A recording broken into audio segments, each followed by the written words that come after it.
Memorial Day weekend is where dreams come true. You've watched decades and decades of Final Four weekends. I'm old.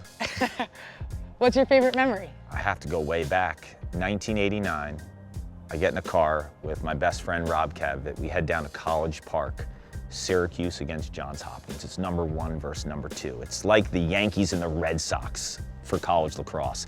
Like two rival programs that have just performed at a completely different level at that point than everyone else in college lacrosse. And the game had so many little subplots. It had the defense of Johns Hopkins with Quint Kesenick in goal and Dave Petramala and Billy Dwan on defense. It was the offense of Syracuse, Gary and Paul Gate, John Zilberti, Tom Maricek, the greatest offense of all time. So it was strength on strength. It was north versus south. It had a little bit of everything.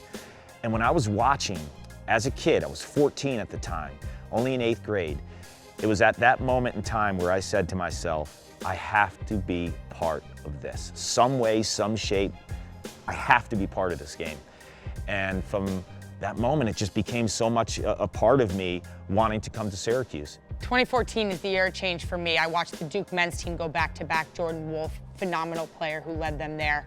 But that inspired me to get to championship weekend in 2016, Philadelphia, when Kayla Trainer and the Syracuse Orange were playing the University of Maryland and Taylor Cummings, two generational type players who have forever changed this game and the landscape of the women's game.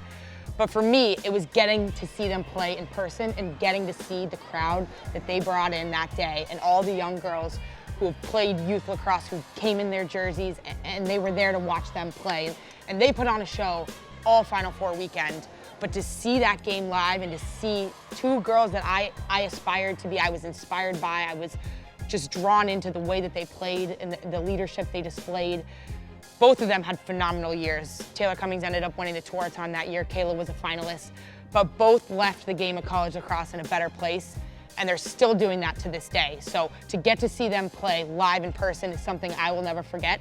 It's like seeing the Beatles perform. Yeah. It's seriously something I'll never forget. And that's a memory I'll cherish forever. But to see the crowd that they brought to Philadelphia that day was absolutely unbelievable. Generational talents fuel future stars, and they did that for you. Absolutely.